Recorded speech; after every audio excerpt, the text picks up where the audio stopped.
ए मेरा गीत है सबने गाना, ए मेरा गीत है कैदी दे लई जिसनू रब बचाना। अच्छा, आपने जो ये सॉन्ग लिखा है, जो सिंग करते हो, ये कितनी देर पहले का लिखा है? ये मैंने रिसेंटली लिखा है, तकरीबन इसको लिखे हुए हो गए 6 माह हो गए हैं, 6 माह हो गए। लेकिन मौका नहीं मिल रहा, हैं? मौका नहीं मिल रहा। आप गाएं, चलें। नाज़रीन, ये खान साहब के लिए गाना ने खुद लिखा है और ये सिंग भी करते हैं, इनसे सुनते हैं। चलें। ए मेरा गीत है सबने गाना, ए मेरा गीत है सबने गाना, ए मेरा गीत है कैदी दे लई जिसनू रब बचाना।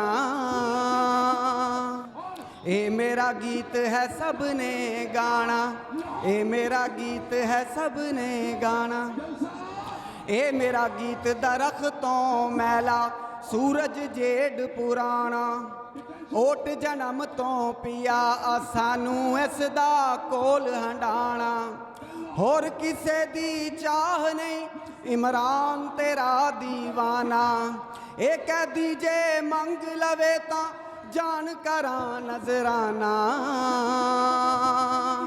ए मेरा गीत है सबने गाना, ए मेरा गीत है सबने गाना, ए मेरा गीत है सबने गाना।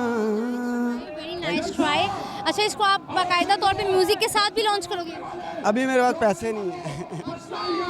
पैसे होंगे लॉन्च भी कर दोगे, लेकिन हमने इंट्रोड्यूस तो करवा दिया ना। खान साहब कुछ कहना चाहोगे? कह दो। इंशाल्लाह खान साहब के लिए जान भी हाजिर है, इंशाल्लाह वो रहा होंगे, इंशाल्लाह अल्लाह ताला उनको रहाई देगा। मेरी दुआ है, सबकी दुआ है, हम सब खान साहब के लिए ही आए हैं, इंशाल्लाह अल्लाह ताला उनको रहाई देगा।